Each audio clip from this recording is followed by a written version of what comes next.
Imagine, just for a second, waking up and finding out your entire life, everything you've done, has been totally rewritten by the people you trust most. Wild, right? Well, welcome to This Explainer. Today, we're unpacking the massive, and I mean absolutely massive, psychological and narrative paradigm shift in episode 6 of The Raven Files. If you've been following Special Agent Ethan Cross, you already know things have been incredibly tense. But man, in this segment, the narrative just completely flips, removing way past your standard procedural thriller and diving headfirst into this deeply unsettling exploration of betrayal, manipulation, and literally high-stakes survival. So we are diving right into a gripping scenario that asks a fundamental, honestly terrifying question. What do you do when your entire reality is completely rewritten by the very institution you serve? I mean, picture this. You dedicate your whole life to uncovering the truth for the FBI, right? Only to have that exact same organization use its immense power to construct a totally false reality around you. It's an incredibly isolating concept, and it's this chilling reminder of just how fragile our own identities truly are. And this right here brilliantly illustrates the core theme of the episode. Trust is the easiest weapon.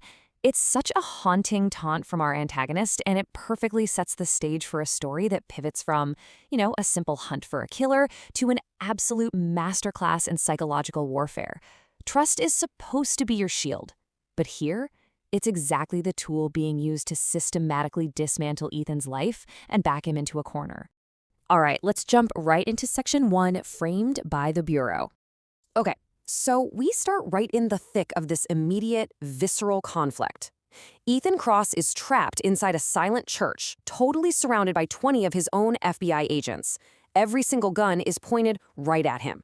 Even Maya, someone he implicitly trusts, is raising her weapon. Then, director Sarah Bennett steps forward and drops an absolute bombshell. She officially places Ethan under arrest for a staggering 27 murders. 27! This isn't just a frame-up for a crime of passion or some tiny misunderstanding. No, it is a meticulously constructed profile of a prolific serial killer being forcefully projected onto our protagonist by a deeply corrupt internal force. Look at the sheer scale of the fabrication here. To make this frame-up stick, they completely fabricated airtight evidence. We're talking surveillance photos, bank records, phone calls, the whole shebang. Even DNA reports. It's a total systemic hijacking. And you know what makes this so agonizing? Lucas, Ethan's ally, explicitly points out that he verified the real records just the day prior. Yet suddenly, here is a classified case file claiming the exact opposite. When Lucas protests that the evidence is completely fake, Director Bennett delivers a line that changes literally everything. The FBI database says otherwise. Boom! This chilling realization hits Ethan like a ton of bricks. The corruption runs so incredibly deep that someone inside the Bureau has turned him into America's most wanted killer using their own secure systems. The actual truth? It doesn't matter anymore. Only what the database says matters. The very institution he trusted has been completely weaponized against him. So just as he's cornered with absolutely no way out, the episode throws us into this chaotic, highly coordinated sequence. Suddenly, the church goes pitch black, this distorted voice echoes through the room, smoke grenades explode everywhere, and in the sheer panic of it all, a highly coordinated team violently extracts Ethan, Maya, and Lucas before anyone can even react. I mean, think about the level of coordination required to pull this off against a room full of armed FBI agents. It tells us right away, we are dealing with a vastly capable force. Which brings us to Section 2, Unmasking the Conspiracy. A few hours later, Ethan and his allies wake up bound, hands tied, in this creepy underground subway tunnel beneath Chicago. Lucas perfectly captures the despair, asking, "So this is how it ends?" But guys, it's just the beginning. A giant screen lights up in the darkness, and the macro conspiracy is finally revealed. The massive paradigm shift hits Maya and Ethan as they realize their enemy is not some single psychopath operating out of a basement, but a vast, incredibly powerful underground organization known as the Raven. Maya even whispers, "This isn't just a serial killer. It's an underground organization." This totally reframes the entire narrative. They aren't hunting a person anymore. They've been captured by an institution that rivals the FBI itself. The Raven greets them on this giant screen, welcoming them to Phase 2. When Ethan demands to know what they want, the response is just chillingly calm. "I don't want your death. I want your loyalty." And wow, this fundamentally changes the stakes of the game. The entity attempts to psychologically coerce Ethan's loyalty rather than just simply eliminate him.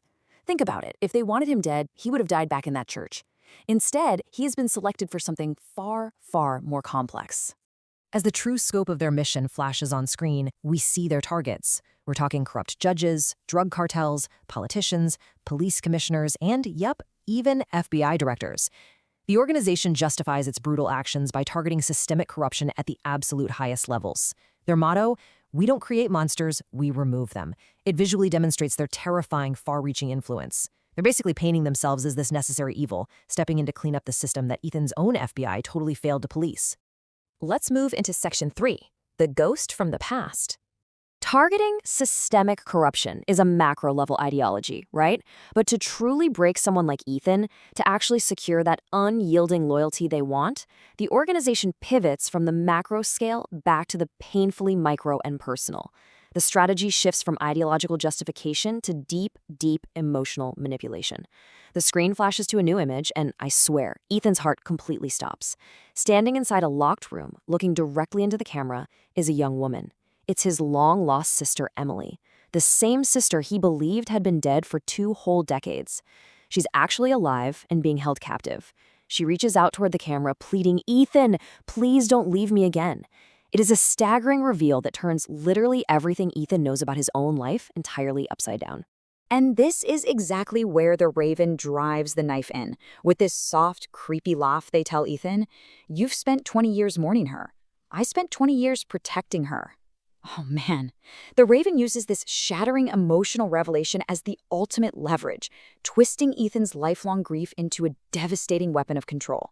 They are effectively saying, "Look, we hold the one thing you care about most in this world, and if you want her safe, you belong to us now."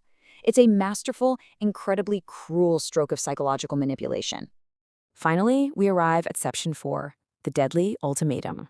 Because breaking Ethan down emotionally, that wasn't even the final step of Phase 2. Suddenly, the screen goes pitch black. A heavy steel door slowly creaks open. Footsteps echo through the subterranean tunnel, and a masked man walks right in. He drops a briefcase onto the floor, bringing us to this impossible, heart-pounding climax. The sound of ticking fills the tunnel. Lucas looks down as a digital timer flashes to life. 5 minutes. 0500. It's a ticking bomb. The Raven literally throws a 5-minute countdown right into their laps. The psychological pressure of the sisters' reveal is immediately compounded by the visceral, immediate threat of explosive death. Then the masked man just smiles beneath his hood and delivers the Raven's impossible decree. Only one person can survive this encounter. He steps out and slams that thick steel door shut, locking it from the outside. They are completely sealed in, and the countdown just keeps going. 4:59, 4:58. As those numbers drop, the sheer gravity of the situation settles in. Ethan looks at Maya. Maya looks at Lucas. None of them speak a single word because, honestly, the reality is just too horrifying to even vocalize. The protagonists are trapped in this agonizing moral dilemma with absolutely no clear way out. To survive, someone has to die, and they have to choose who it is within a matter of minutes. And that brings us to the absolutely devastating end of the episode. We are left reeling on this deadly cliffhanger, forcing us to wonder, how can any of them possibly survive when the only path forward requires an unthinkable sacrifice? I mean, what would you do if the cost of your own survival was the lives of the only people left in the world who believed you were innocent? It's the ultimate test of loyalty and a haunting reminder that sometimes the hardest prisons to escape are the ones built in our own minds. So, who do you think makes the ultimate sacrifice?